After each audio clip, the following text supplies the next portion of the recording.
Assalamualaikum warahmatullahi wabarakatuh. Yang saya hormati Bapak Ibu Mentor.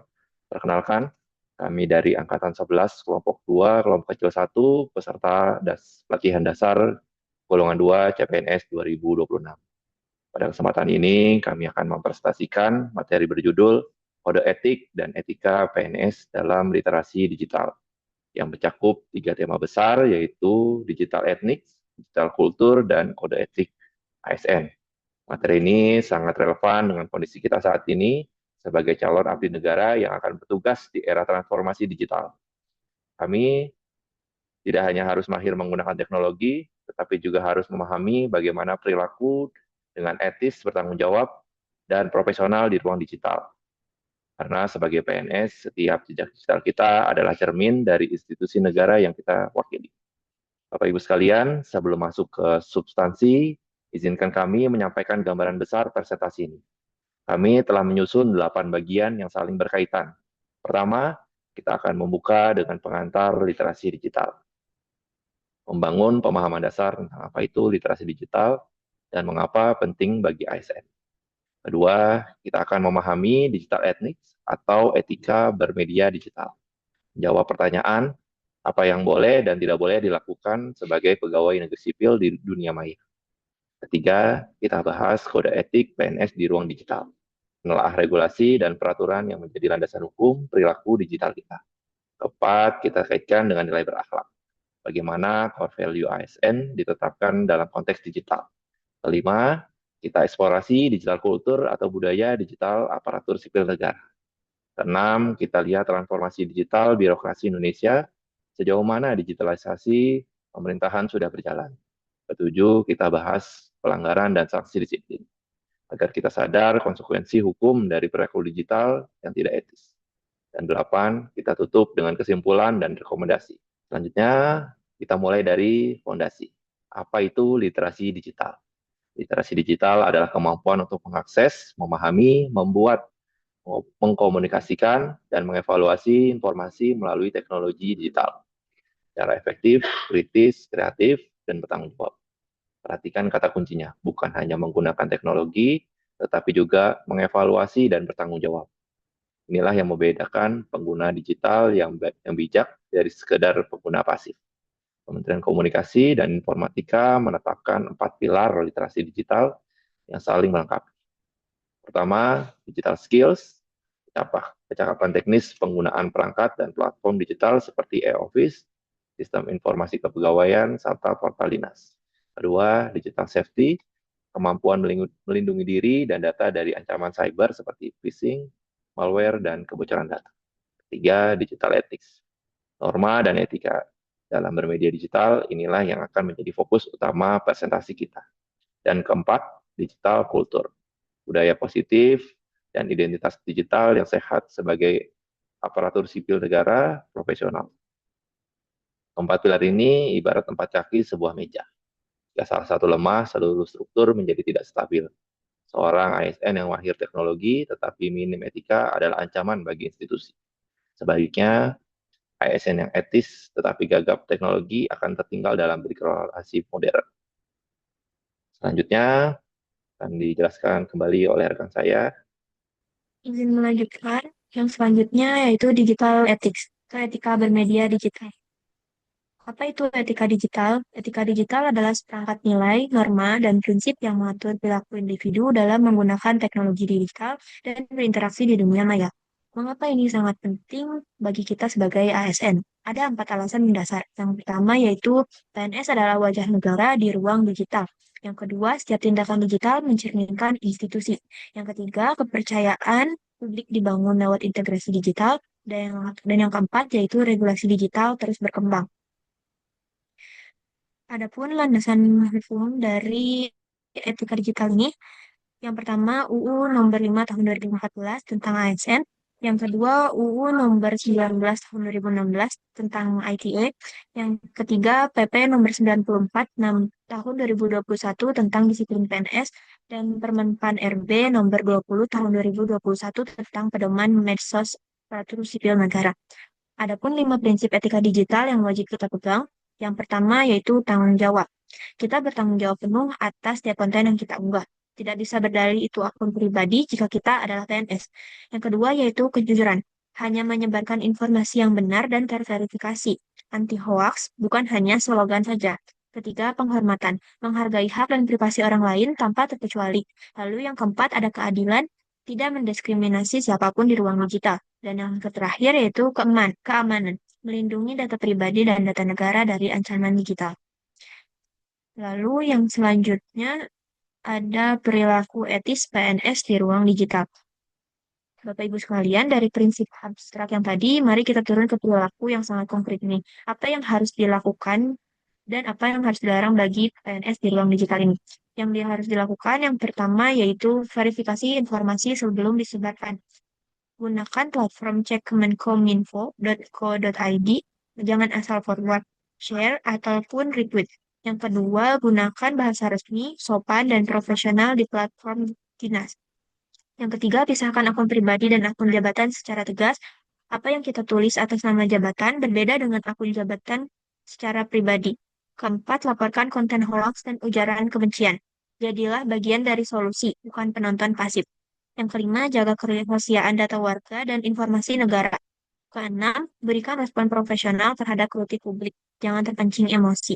Ketujuh, gunakan platform resmi pemerintah untuk komunikasi kedinasan. Lalu, adapun yang dilarangnya. Yang pertama yaitu dilarang keras menyebarkan informasi secara rahasia atau dokumen negara melalui medsos. Sanksinya pemberhentian tidak hormat. Yang kedua, dilarang mengunggah konten yang mempermalukan institusi pemerintah. Dilarang berkomentar provokatif terhadap kebijakan pemerintah, dan dilarang menyebarkan hoax atau ujaran kebencian berbasis sara. Ini masuk ranah pidana. Lalu selanjutnya dilarang menggunakan jabatan untuk kepentingan bisnis pribadi online, dilarang melakukan cyberbullying kepada siapapun, dan dilarang mengakses atau menyebarkan data tanpa izin yang merupakan pelanggaran Undang-Undang Perlindungan Data Pribadi. Satu kalimat simpel yang bisa kita ingat, sebelum memposting apapun, tanyakan pada diri sendiri, apakah saya bangga jika atasan saya melihat ini? Selanjutnya akan dijelaskan oleh teman saya. Selanjutnya slide 6, Kode etik PNS dalam ruang digital landasan hukum. Bapak Ibu, perilaku etis yang kita bahas tadi bukan sekedar anjuran moral, semuanya memiliki dasar hukum yang kuat dan konsekuensi nyata. Mari kita telaah regulasi utamanya. Undang-Undang Nomor 5 Tahun 2014 tentang ASN menegaskan kewajiban setia kepada Pancasila, NKRI, dan menjaga netralitas termasuk di media digital. Artinya, berkampanye untuk calon tertentu di media sosial adalah pelanggaran undang-undang. Peraturan Pemerintah Nomor 42 Tahun 2004 tentang Jiwa Korp dan Kode Etik PNS mewajibkan kita menjaga citra Korp. Tidak ada toleransi untuk konten yang merusak nama baik instansi di ruang publik termasuk media sosial. Lalu selanjutnya, Peraturan Pemerintah Nomor 94 Tahun 2021 tentang disiplin PNS adalah instrumen penegakan yang paling konkret.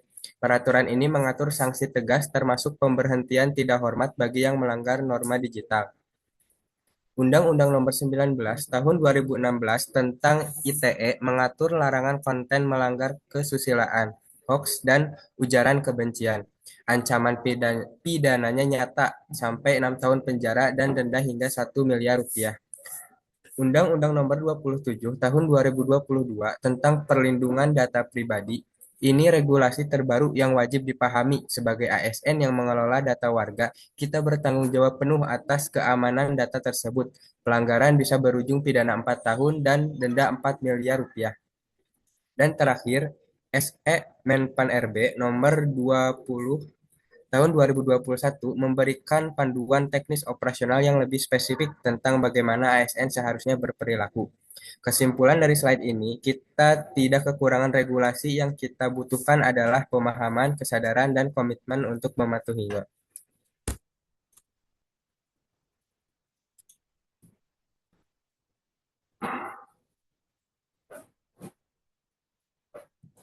Lalu, nilai berakhlak dan implementasi etika digital.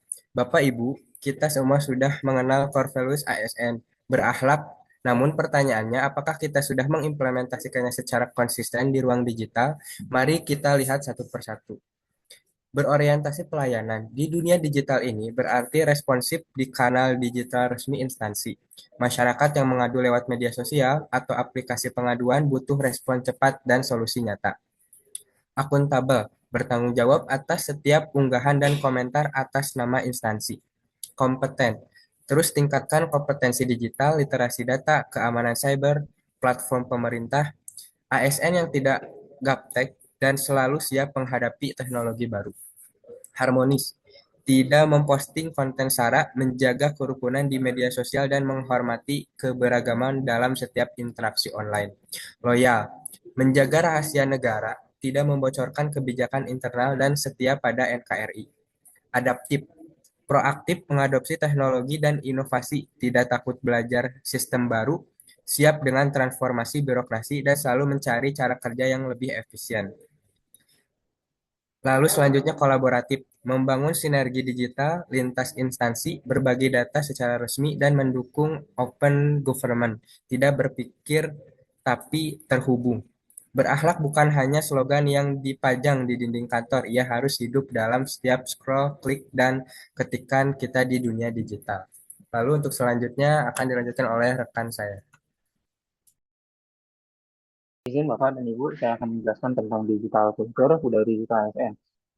Kita bergeser dari etika sebagai aturan ke budaya sebagai internalisasi nilai. Budaya digital adalah sistem nilai, kebiasaan, dan cara pandang yang terbentuk akibat penggunaan teknologi digital dalam kehidupan sehari-hari.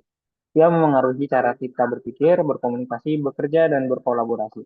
Perbedaan etika dan budaya, etika adalah apa yang seharusnya kita lakukan. Sementara budaya adalah apa yang kita lakukan secara otomatis karena sudah menjadi kebiasaan. Tujuan kita adalah membuat etika digital menjadi budaya digital, sehingga perilaku digital yang baik bukan lagi pertimbangan, melainkan refleks. Ada 6 elemen budaya digital yang perlu dibangun oleh setiap ASN. Pertama, identitas digital. Citra dan rekam jejak kita di ruang digital harus mencerminkan profesionalisme dan integritas sebagai abdi negara. Yang kedua, kolaborasi digital, membangun sinergi lintas unit dan instansi melalui platform digital secara produktif. Yang ketiga, inovasi dan kreativitas, mendorong penggunaan teknologi untuk menciptakan solusi layanan publik yang lebih baik. Yang keempat, literasi media, kemampuan kritis menyaring dan mengevaluasi konten digital yang kita konsumsi dan sebarkan.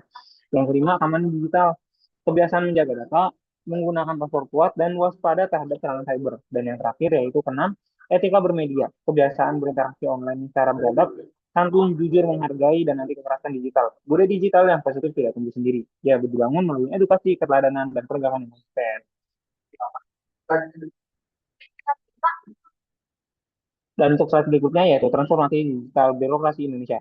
Setelah memahami etika dan budaya digital, mari kita lihat konteks besar kemana birokrasi Indonesia sedang bergerak. Visi yang ingin diwujudkan adalah tata kelola pemerintah yang bersih, efektif, transparan, dan akuntabel melalui sistem pemerintahan berbasis elektronik (SPBE).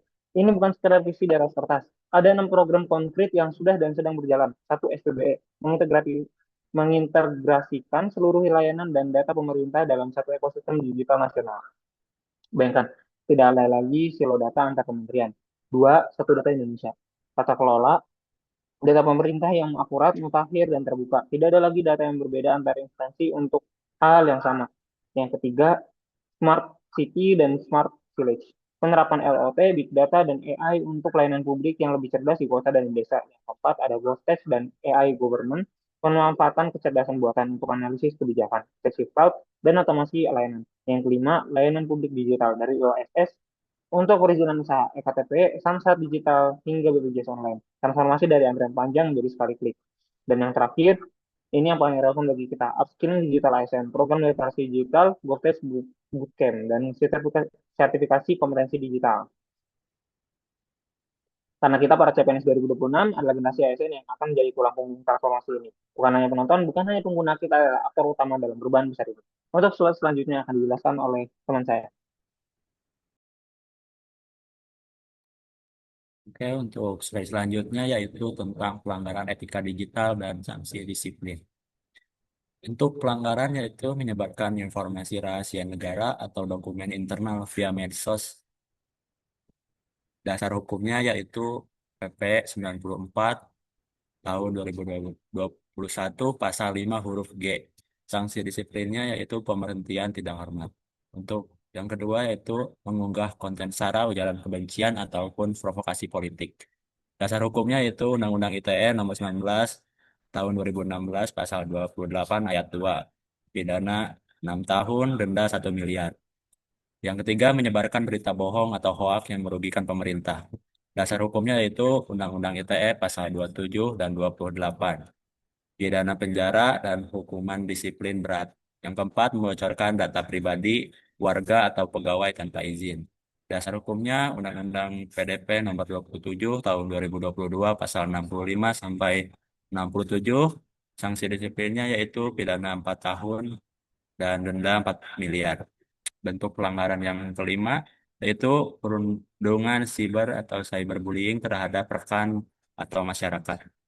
Dasar hukumnya PP 94 atau tahun 2021 dan Undang-Undang ITE pasal 27 ayat 3. Sanksi disiplinnya yaitu hukuman disiplin sedang sampai dengan berat. Bentuk bentuk pelanggaran selanjutnya yaitu netralitas atau kampanye politik calon tertentu di medsos. Dasar hukumnya PP nomor 94 tahun 2021 pasal 5 huruf N. Sanksi disiplinnya yaitu pemberhentian sementara hingga PTDH. Untuk kesimpulan dari semuanya ini yaitu literasi digital bukan hanya kecakapan teknis, melainkan mencakup etika, budaya, keamanan, dan nilai-nilai yang wajib dimiliki setiap PNS. Digital etik adalah fondasi perilaku ASN di ruang maya, menjaga integritas, akuntabilitas, dan kepercayaan publik terhadap birokrasi. Digital kultur yang positif mendorong transformasi birokrasi yang transparan, inovatif, kolaboratif, dan berorientasi pada pelayanan publik. Nilai berakhlak menjadi kompas moral ASN dalam menghadapi tantangan era digital yang terus berkembang pesat. Pelanggaran etika digital memiliki konsekuensi hukum dan disiplin yang serius. Kesadaran regulasi adalah kewajiban setiap ASN. Rekomendasi terbagi menjadi 5 level, yaitu individu. Tingkatan literasi digital, patuhi kode etik, dan jadilah teladan positif di ruang digital. Yang kedua, instansi. Buat panduan SOP Mensos instansi, pelatihan rutin, dan unit pengawasan konten digital. Yang ketiga, regulasi. Perkuat penegakan PP 94 tahun 2021 dan sosialisasikan Undang-Undang PDP pada seluruh jajaran ASN. Yang keempat, kolaborasi. Sinergi lintas kementerian dalam membangun platform digital pemerintah yang terintegrasi. Kompetensi. Wajibkan sertifikasi literasi digital sebagai bagian dari pengembangan kompetensi ASN.